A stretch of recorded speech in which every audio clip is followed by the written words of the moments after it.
En el nombre del Padre, y del Hijo, y del Espíritu Santo. Amén. Shalom HaMashiach. Bienvenidos a este video número 5 de catequesis. Quiero recordarles que si no han visto o escuchado los primeros videos del 1 al 4, les animo a que lo escuchen o lo vean antes de este, pues esta serie de catequesis está hecha de una manera en orden y pues para sacarle el mayor provecho recomiendo que lo vean en orden. Pues bien, en el video 4, el video anterior a este, introduje el concepto de que el árbol de la vida, del bien y del mal, y que el árbol de la vida que menciona Génesis, que también menciona el árbol del conocimiento del bien y del mal, son en realidad un solo árbol o una sola cosa, o usada bien, que produce vida, o usada mal, que produce muerte. Mencioné dos pruebas de ello. La prueba de que, como dice San Pablo, nosotros habitamos en esta tienda que es nuestro cuerpo, de manera que, puesto que Adán y Eva habitaban en su cuerpo, el cuerpo antes de la caída original era un sitio perfecto, donde todas nuestras emociones y pasiones estaban sometidas a la razón, de manera que pues era un estado, el estado paradisiaco, que el paraíso, aparte de ser un lugar físico, pues era la bienaventuranza en que estaban viviendo, tanto como podían hacerlo en la tierra.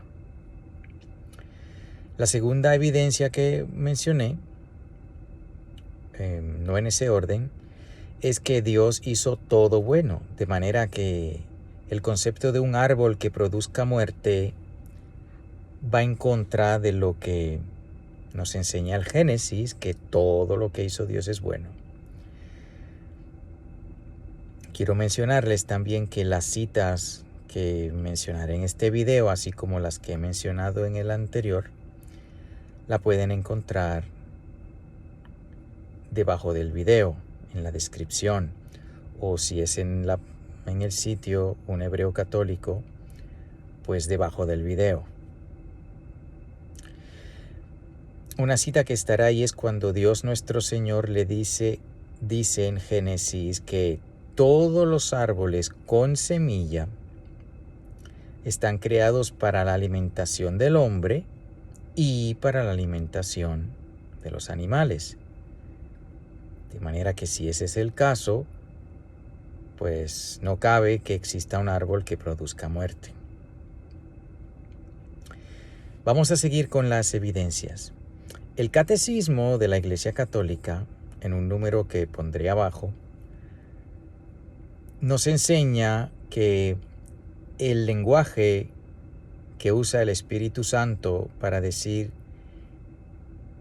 el árbol de la ciencia del bien y del mal, o el árbol del conocimiento del bien y del mal, es un lenguaje simbólico. Enseña el Catecismo. Sí, que enseña una realidad, pero no es un fruto literal. Más aún, en el capítulo 2 de Génesis, donde les propongo que, así como en el capítulo 1, Génesis simplemente nos da los hechos y el mandamiento de una manera clara, creced y multiplicaos. En el capítulo 2 nos lo dice de una manera poética, de una manera velada.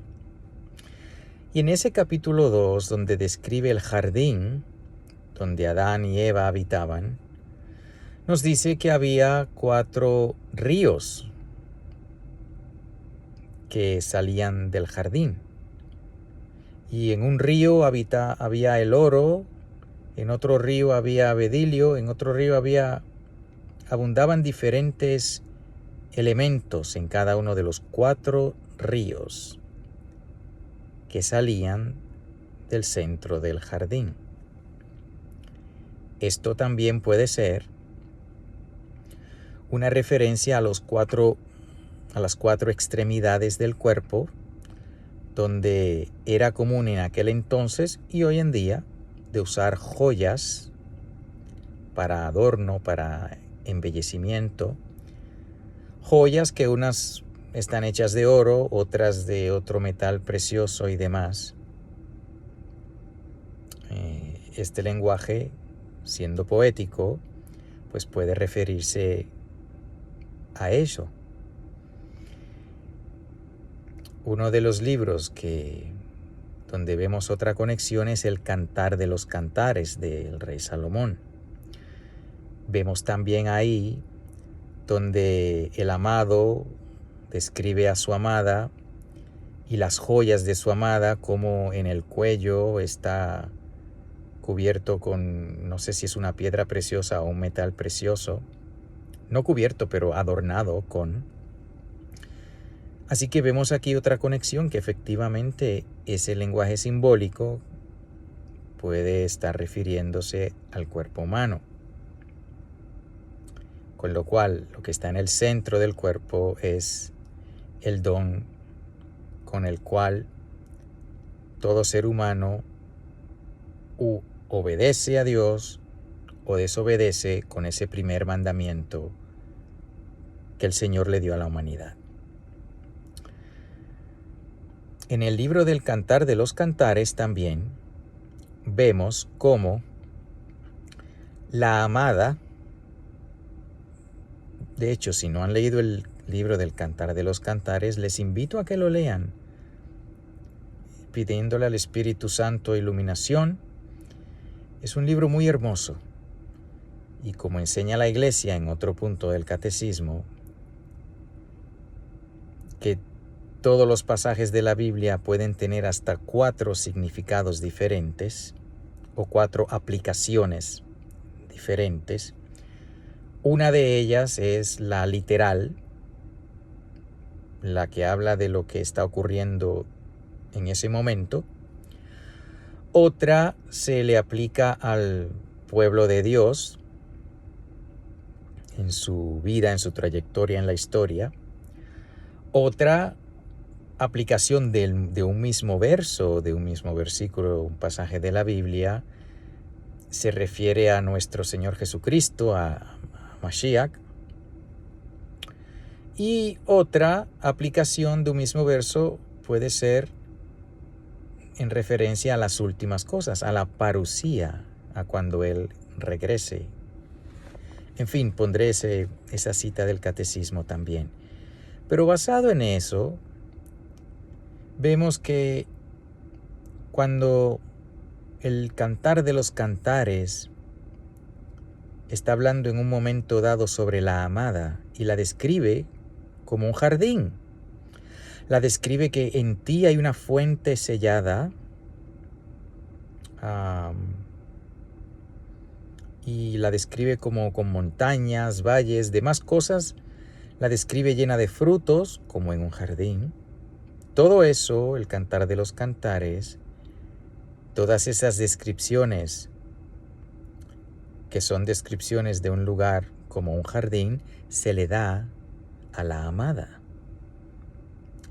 que son 2 personas en este Cantar de los Cantares, si no lo han leído, y el Espíritu Santo nos da esa narrativa del amor de el amado y la amada.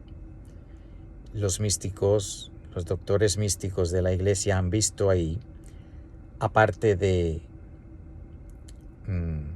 la definición o la aplicación literal de esposo y esposa, a la aplicación de Cristo y la Iglesia, ¿sí? Porque, como enseña el Catecismo, un mismo pasaje puede tener más de una aplicación, no contradictoria, complementaria.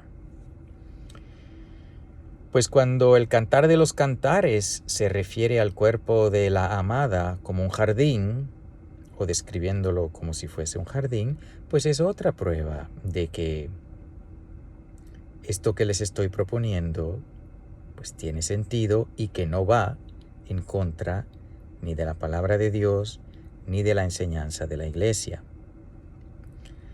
Más aún, vemos en la narración del Génesis que antes de la caída, antes de que Adán y Eva pecaran, dice el Génesis que estaban desnudos el uno frente al otro y que no sentían vergüenza. Después de la caída, seguían desnudos y sí sintieron vergüenza, de manera que buscaron hojas para cubrirse sus partes privadas, íntimas. Ese hecho de que el antes y después de la caída se movió de mirar al cuerpo de una manera pura a después del pecado mirar al cuerpo de una manera impura, es otra evidencia de que el pecado original está relacionado con el don de la procreación, que ocurre estando desnudos el esposo y la esposa. Pero cuando hay pecado, se mira tanto a la desnudez como al acto mismo podría mirarse o usarse de una manera diferente al plan de Dios. Y es muy iluminador que en Génesis nos diga eso, la diferencia entre antes del pecado no había vergüenza, después del pecado sí. Y menciona específicamente que la vergüenza era al estar desnudo, no una vergüenza que pudo haber sido en cualquier otra cosa, pero específicamente esa. Es otra evidencia que el pecado original fue de una naturaleza sexual. Ahora bien, puesto que el mandamiento de creced y multiplicaos es dado por Dios, el pecado no pudo haber sido el haber obedecido a Dios, porque eso no es pecado. El pecado fue el no obedecer a Dios. Dense cuenta que fue después del pecado cuando en un momento futuro finalmente Eva concibe y da a luz un hijo. Así que hasta ese momento ni Adán ni Eva habían cumplido el mandamiento que Dios les había dado, que es otra evidencia de que si no lo cumplieron, entonces ¿qué hicieron? Usaron mal de ese don de la procreación.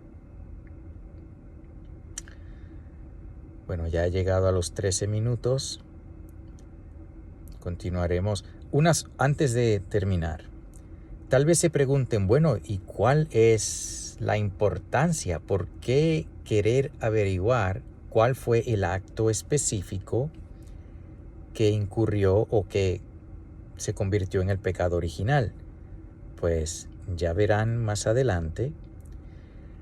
La iglesia enseña también en el catecismo, pondré el número abajo, que los capítulos 1, 2 y 3 de Génesis son esenciales y son básicos para entender la fe completa. Y en este catecismo, en esta serie de catequesis, pues siguiendo esa enseñanza de la iglesia de que Génesis 1, 2 y 3 son básicos, de ahí será la base para toda esta serie. Pero es necesario entender bien cuál fue el pecado original para que todas las demás cosas tengan sentido. Y para que se vea la conexión que ha estado ahí desde siempre, pero que pues por alguna razón no se había visto tan clara, por lo menos yo no lo había visto tan claro. Y sospecho que no soy el único. En fin, mucho tenemos que agradecerle a San Juan Pablo II con la catequesis de la teología del cuerpo, que también citaré de su magisterio en otros videos. Bueno, pues hasta el siguiente. Marránata, Marránata, Marránata, en el nombre del Padre, y del Hijo, y del Espíritu Santo. Amén.